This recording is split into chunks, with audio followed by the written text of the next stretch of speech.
매일매일 쏟아지는 핫 이슈 AI 솔루션 헬시보 쪼이. 조이야, 이번 주제는 뭐야? 오늘은 많은 분들이 잘 모르는 놀라운 건강 상식을 준비했습니다. 바로 눈의 혈관을 보면 당뇨, 고혈압, 심장질환까지 예측할 수 있다는 이야기입니다. 눈 검사가 그냥 시력만 보는 게 아니라 심장병이랑 당뇨까지 본다고? 이건 진짜 모르고 있었어. 그 이유는 아주 간단하지만 놀랍습니다. 우리 몸의 혈관은 대부분 피부나 장기 안에 감춰져 있지만 눈의 망막 혈관만은 직접 눈으로 볼 수 있는 유일한 혈관입니다. 그래서 혈관 두께, 혈관의 직선 구분, 혈관 누출, 미세 출혈 이런 변화들을 비침습적으로 확인할 수 있어요.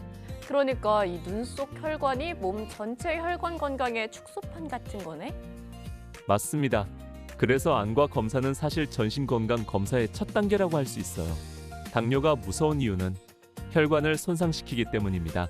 안과에서는 이 초기 혈관 손상을 가장 먼저 발견할 수 있어요. 대표적인 신호는 미세출혈, 모세혈관 확장, 황반부종, 혈관 누출 이런 것들이에요. 그런데 이런 혈관 변화가 혈당이 아주 높아지기 전에 먼저 나타난다는 거야? 네, 실제로 당뇨가 진단되기 3에서 5년 전부터 눈 혈관에서는 변화가 시작됩니다. 그래서 안과 검사가 조기 진단에 매우 유용합니다. 그러면 심장질환 같은 것도 눈 보고 예측할 수가 있나? 네, 가능합니다. 특히 동맥경화 혈관 노화가 진행되면 눈 혈관에도 동일한 패턴이 나타납니다. 예를 들어 혈관 굵기가 불균형하다면 전신 혈관 탄성이 저하된다는 신호이고, 혈관이 뻣뻣하게 직선화되면 고혈압 또는 심장 부담 증가합니다. 동맥과 정맥 교차 압박 현상이 있다면 심혈관 질환 위험 증가합니다. 이런 변화들이 보이면 안과에서 심혈관 검사를 권유하는 경우가 있을 정도예요. 헐, 그럼 안과가 심장 얘기를 해줄 수도 있다는 거네? 그렇습니다. 요즘은 AI로 눈 혈관을 분석해 고혈압, 심근경색 위험까지 예측하는 연구들도 많습니다. 최근 연구를 보면 더 놀랍습니다. 구글 딥마인드 AI가 눈 혈관 사진만 보고 나이, 성별, 흡연 여부, 혈압, 심혈관 질환 위험을 70에서 80% 정확도로 예측. 이 안과 사진만으로 당뇨병 미래 위험도를 당화혈색소 검사보다 빨리 감지. 실제 병원에서 눈 혈관 패턴을 AI로 분석해 향후 5년 내 심근경색 발생 확률 예측 프로그램 개발 중. 그럼 이 정도면 안과가 그냥 눈만 보는 게 아니라 진짜 전신 진단센터야. 정확합니다. 그래서 요즘 의료계에서도 안과 검진은 전신 검진이다 라는 말이 나오는 이유예요. 저는 이 현상을 이렇게 설명하고 싶습니다. 눈은 심장 내 혈당 문제를 미리 알려주는 인체의 혈관 디스플레이다. 혈압이 높아질 때도, 혈관이 좁아질 때도, 혈당이 위험하게 오르기 시작할 때도 눈 혈관은 이를 가장 먼저 보여줍니다. 그래서 안과 검진은 단순히 시력 문제가 아니라 전신 건강의 CCTV 역할을 한다고 볼 수 있어요. 듣고 보니까 안과가 더 무서운데? 진짜로 조기 경고를 다 해주네. 1년에 한 번은 안과 정밀 검사, 시력 이상 없어도 필수.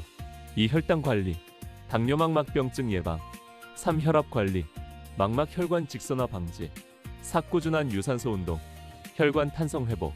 5. 금연, 눈 혈관 손상 위험 3배 증가. 6. 항산화 식단, 루테인 지아잔틴 베리류 등이 혈관 염증 감소. 7. 스크린 타임 관리, 장시간 화면을 보면 미세혈관에 부담이 됩니다. 어쩌면 눈 건강을 챙기는 게 몸 전체 혈관을 지키는 첫걸음이겠다. 조이야, 오늘도 너무 유익했어. 눈 검사가 이렇게 많은 정보를 알려주는지 몰랐거든? 정리 한번 부탁해. 네, 오늘의 핵심 3가지입니다. 1. 눈은 인체 유일의 혈관 관찰 창구로 당뇨, 고혈압, 심장질환을 조기에 예측할 수 있다. 2. 망막 혈관 변화는 전신 혈관의 건강 상태를 그대로 반영한다. 3. 안과 검진은 시력 검사가 아니라 전신 건강 체크의 중요한 첫 단계이다. 좋아, 그럼 오늘의 한 줄 정리. 눈 속 혈관은 몸 전체의 건강을 보여주는 창문입니다.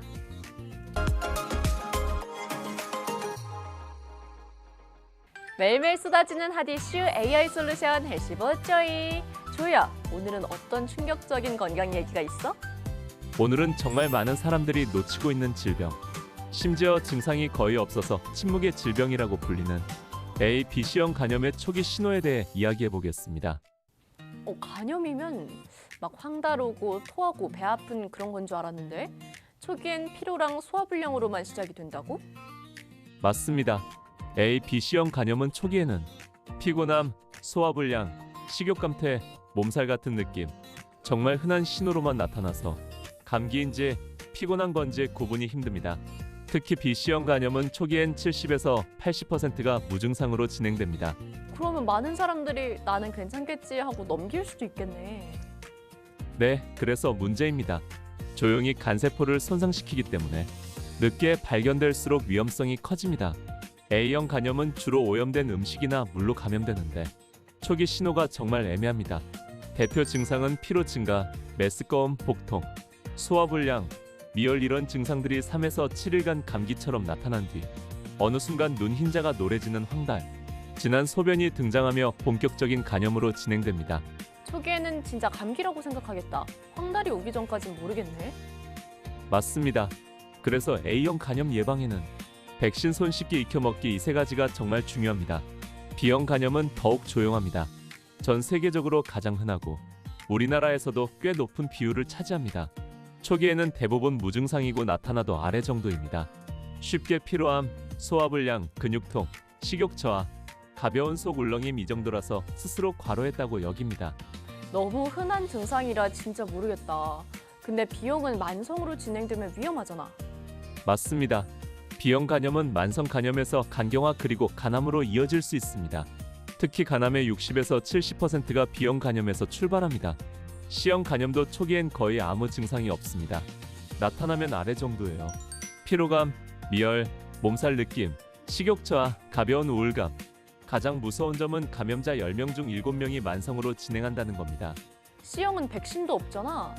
그러면 초기에 못 알아차리면 더 위험하다는 거네? 맞습니다. 하지만 다행히 완치 가능한 치료제가 있습니다. 그래서 조기 발견이 더욱 중요합니다. 세 간염의 공통적인 초기 위험 신호로 이 조합이 2주 이상 지속된다면 검사를 고려해야 합니다. A, B형 간염은 서로 다른 바이러스지만 초기 단계에서 공통적인 신호가 있습니다. 이유 없는 극심한 피로감, 식욕 저하, 소화불량 메스꺼움, 속이 더부룩함, 몸살 미열, 어두운 색 소변 이 증상들이 2주 이상 지속되면 꼭 검사가 필요합니다. 그러면 특히 피로감은 너무 흔하니까 일상에서 진짜 놓치기 쉽겠다. 맞습니다. 그래서 정기검진이 중요한 이유입니다. 간에는 통증 신경이 거의 없습니다. 그래서 간에 문제가 생겨도 우리는 통증으로 알아차리지 못합니다. 그래서 저는 간을 이렇게 부르고 싶습니다. 가장 조용하지만 가장 중요한 장기. 우리가 피로하다고 느끼는 것이 단순 피로가 아니라 간이 보내는 SOS 신호일 수도 있습니다. 너무 무서운데? 간이 조용하다고 안심할 게 아니라는 거잖아. 간염을 예방하고 조기에 걸러내는 방법. 생활 속 6가지 간염 예방 루틴. 1. A형 간염 백신. 최근 20에서 30대 감염 많이 발생하고 있습니다. 이 손 위생과 완전 조리 음식은 A형 예방 핵심입니다. 3. 정기적인 혈액 검사. B형은 혈액으로만 확진이 가능합니다. 4. 술 줄이기. 간 기능 회복력 보존에 힘써야 합니다. 5. 체중 관리. 지방간이 있으면 간염 악화 속도가 빨라집니다. 6. 피로 소화불량이 2주 지속 시 즉시 검사를 해야 합니다. 이건 진짜 생활 속에서 바로 지켜야겠다. 조이야, 오늘도 너무 유익했어. 간염이 이렇게 조용하게 다가오는 줄 몰랐거든? 정리 한번 부탁해. 네, 오늘의 핵심 3가지입니다. 1. A, B형 간염은 초기에 피로 소화불량 같은 흔한 증상만 보이기 때문에 침묵의 간염으로 불린다. 2. 조기에 발견하지 못하면 만성 간질환 간경화 간암으로 이어질 수 있다. 3. 백신 손 위생 정기혈액 검사 생활 습관만 잘 지켜도 충분히 예방 가능하다. 좋아, 그럼 오늘의 한 줄 정리. 피로가 오래가면 간이 조용히 신호를 보내고 있을지 모릅니다.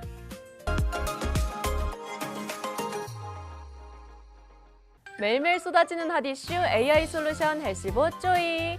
조이야, 오늘은 또 어떤 건강 이야기가 준비되어 있어? 오늘은 많은 분들이 완전히 오해하고 있는 질환, 바로 위산 역류 역류성 식도염 왜 진짜 원인에 대해 이야기합니다. 많은 분들은 위가 안 좋아서 위산이 치솟는 거다라고 생각하는데요. 사실 역류의 핵심 원인은 위가 아니라 바로 식도의 근육 질환, 특히 하부식도 괄약근 문제입니다. 그러면 위산 역류가 위 때문이 아닌 경우가 더 많다는 거야? 너무 충격인데? 맞습니다. 위산 역류의 핵심 원인은 하부식도 괄약근이라고 불리는 문지기 근육이 약해져서 생기는 문제입니다. 원래는 LES는 꽉 닫혀 있고 음식이 내려갈 때만 열립니다. 그리고 다시 완전 폐쇄에 이렇게 작동해야 합니다. 그런데 이 근육이 약해지면 배 안압력이 조금만 올라가도 위산이 쑥 올라옵니다.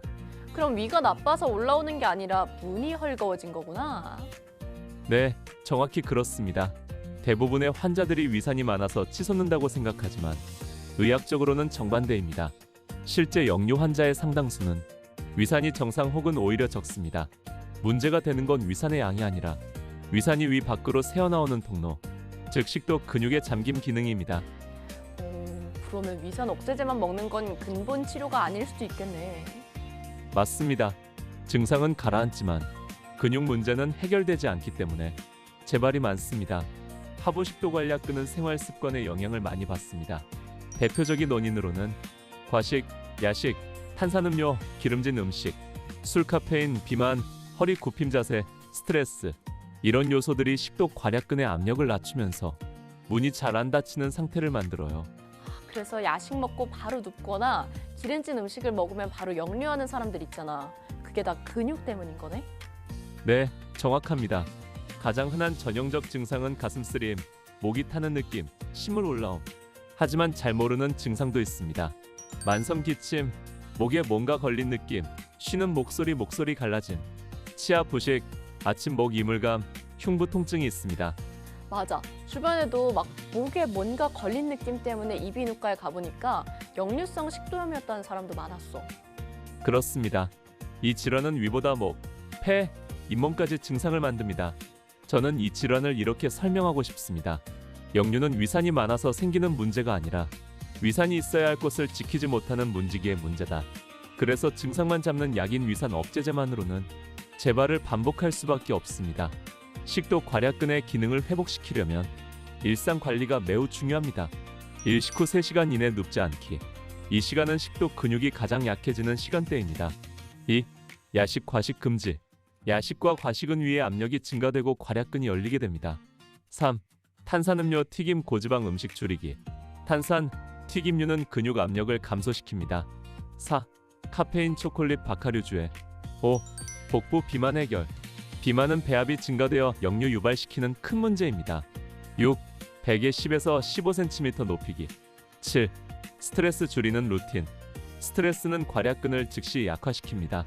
이건 진짜 생활과 직결돼서 누구나 바로 적용할 수 있겠다. 위산 억제제는 증상 완화와 염증 치료에 굉장히 효과적입니다. 하지만 중요한 점은 위산 억제제는 근육 기능을 고치는 약이 아니라는 것입니다. 그래서 약물과 생활 습관 이 두 가지가 함께 가야 재발을 막을 수 있습니다. 그래서 약 먹을 땐 괜찮다가 끊으면 다시 아픈 케이스가 많은 거구나. 조이야, 오늘 얘기 정말 유익했어. 위산 역류가 위산 과다가 아니라 식도 근육 문제라는 걸 이제 알게 됐네. 정리도 함께 부탁해. 네, 오늘의 핵심 3가지입니다. 1. 위산 역류의 주요 원인은 위가 아니라 하부식도 괄약근이라는 식도 근육의 기능 저하다. 2. 위산 억제제만으로는 재발이 많고 생활 습관이 핵심 치료다. 3. 야식, 과식, 탄산, 누워있기, 복부 비만 등이 LES 기능을 악화시키는 대표 요인이다. 좋아, 그럼 오늘의 한 줄 정리. 위산 역류는 위산의 문제가 아니라 문을 지키는 근육의 이야기입니다.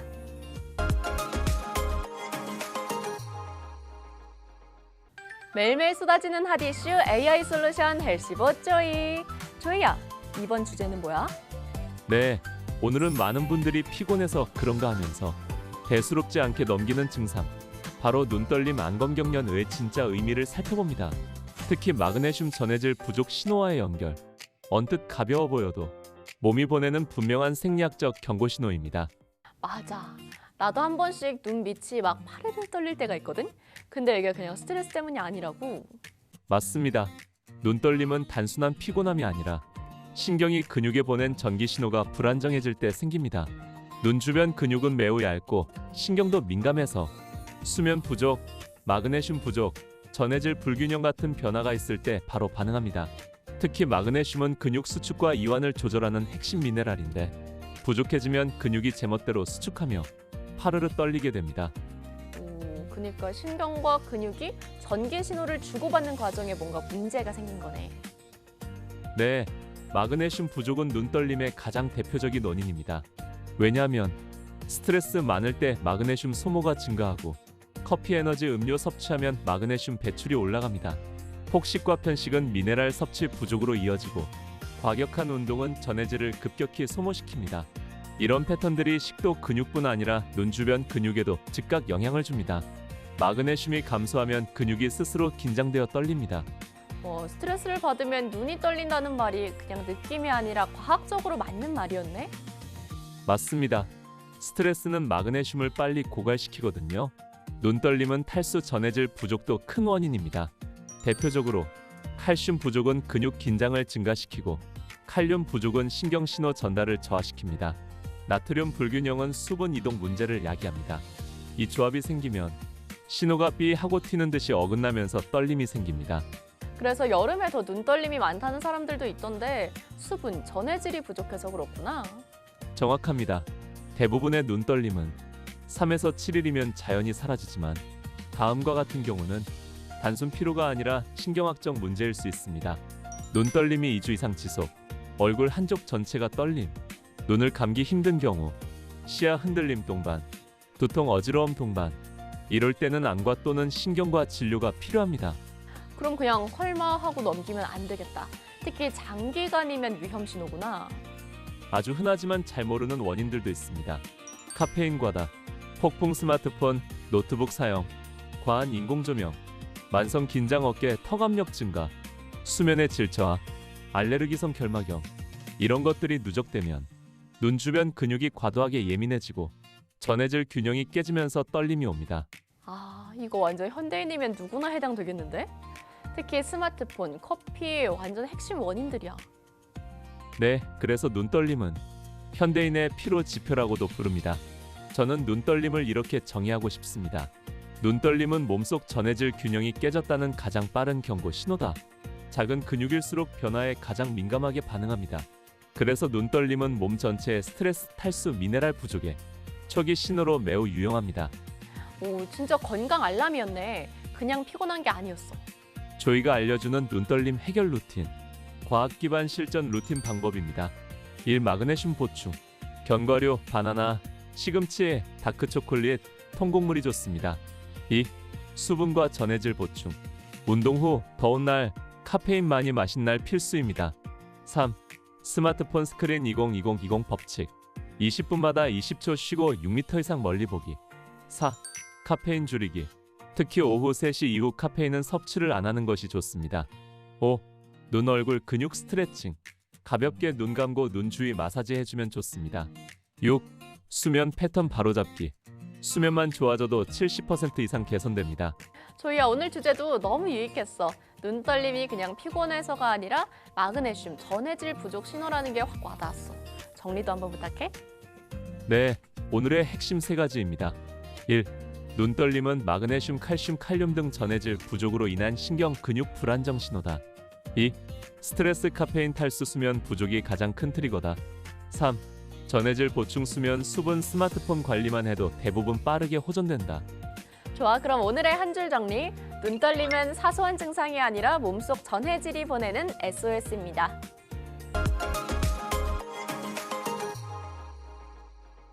매일매일 쏟아지는 핫 이슈 AI 솔루션 헬시보 조이. 조이야, 오늘은 뭔가 큰 그림의 건강 이야기가 있다며? 오늘은 만성염증이 거의 모든 질병의 뿌리다라는 현대의학의 핵심 관점을 이야기해 보겠습니다. 염증은 단순히 붓고 열나는 게 아니라 우리 몸 안에서 조용히 일어나는 질병의 시작 버튼 같은 존재예요. 요즘 염증이라는 단어 정말 많이 듣잖아. 근데 염증이 그렇게 많은 병의 출발점이라고? 네, 염증은 사실 몸을 보호하기 위한 정상적인 반응입니다. 몸이 세균을 만나거나 상처가 나면 면역세포들이 모여서 싸우고 그 과정에서 열붓기, 통증 같은 반응이 생깁니다. 그런데 문제는 전쟁이 끝났는데도 군대가 계속 출동하는 상태, 즉 만성염증입니다. 이 염증은 조용히 그리고 오랫동안 세포를 손상시키고 질병의 토양을 만들어냅니다. 문제는 염증이 많이 생기는 게 아니라 계속 생기는 거구나. 맞습니다. 이게 바로 현대인의 질병 패턴이에요. 연구에 따르면 만성염증은 다음 질병들과 깊게 연결되어 있습니다. 심혈관 질환, 당뇨병, 치매 인지 저하, 암, 관절염, 우울증, 불안장애, 지방간, 비만, 피부염, 아토피, 여드름, 장질환인 IBS, 크론병. 그럼 이 정도면 진짜 모든 병이 염증에서 시작된다는 말이 과장이 아니네? 맞습니다. 그래서 현대의학에서도 가장 강조하는 개념이 바로 염증 관리입니다. 이유는 크게 5가지입니다. 스트레스 지속은 호르몬이 염증을 유발시킵니다. 과식 고지방 가공식품은 장내 미생물 불균형을 만들고 전신 염증 확산시킵니다. 수면 부족은 염증 물질인 사이토카인을 증가시킵니다. 운동 부족은 혈관 염증 증가시키고 지속적 환경 자극 미세먼지의 독소 자외선은 세포 스트레스를 유발합니다. 완전히 우리의 일상 그 자체야. 그러면 누구나 만성 염증 위험이 있는 거잖아. 맞습니다. 그래서 더 조심해야 합니다. 만성 염증은 아주 조용히 시작되지만 다음과 같은 신호들이 나타납니다. 이유 없는 피로, 두통 어지러움, 잦은 복통 설사, 피부 트러블, 관절 근육 통증, 밤에 잠이 안 옴, 집중력 저하, 잦은 감기, 체중 증가를 야기할 수 있습니다. 근데 이거는 솔직히 현대인이면 거의 다 느끼는 거 아니야? 네, 그래서 더 위험합니다. 조금 불편한 정도로 넘어오기 때문이죠. 저는 만성 염증을 이렇게 말하고 싶습니다. 만성 염증은 불이 아니라 잔불이다. 오랫동안 타면서 몸 전체를 서서히 변형시킨다. 급성 염증은 뜨겁고 눈에 보이지만 만성 염증은 소리 없이 아주 천천히 진행됩니다. 그러다 어느 순간 질병으로 터져나옵니다. 너무 공감된다. 순간적으로 아픈 게 아니라 서서히 망가지는 게 더 무섭잖아. 염증을 낮추는 항염 생활 패턴. 의학에서 인정한 실전 루틴입니다. 다행히 염증은 생활 습관 하나하나로 충분히 낮출 수 있습니다. 1. 항염 식단. 채소 과일은 다양하게 섭취. 생선 오메가3, 올리브 오일, 견과류, 통곡물은 모두 염증을 낮추는 대표 식단입니다. 2. 가공식품 트랜스 지방 줄이기. 이것들은 염증 수치를 즉시 높이는 1순위 음식들입니다. 3. 장 건강 회복. 프로바이오틱스, 김치, 요거트, 식이섬유는 장내 미생물이 안정되면 염증을 30에서 50% 감소시킵니다. 4. 30분 걷기 간단한 유산소 운동은 염증 마커를 빠르게 낮춥니다. 5. 스트레스를 낮추는 호흡 명상은 스트레스 호르몬 코르티솔을 안정시키고 염증도 함께 감소시킵니다. 6. 수면 7시간 확보. 수면 부족은 염증 물질을 폭발적으로 증가시킵니다. 7. 체성 지방 줄이기. 체지방은 지방세포에서 염증 물질을 계속 분비시킵니다. 조이야, 오늘도 너무 유익했어. 만성염증이 거의 모든 질병의 시작이라니 너무 충격이었거든. 정리 한번 부탁해. 네, 오늘의 핵심 3가지입니다. 1. 만성염증은 심장병, 당뇨, 암, 치매 등 대부분의 현대 질환의 뿌리이다. 2. 피로, 두통, 소화불량 등 흔한 증상이 초기 신호일 수 있다. 3. 항염 식단, 운동, 수면, 스트레스 관리로 염증을 충분히 낮출 수 있다. 좋아, 그럼 오늘도 한 줄 정리. 만성염증은 조용히 시작되지만 생활 습관으로 충분히 되돌릴 수 있습니다.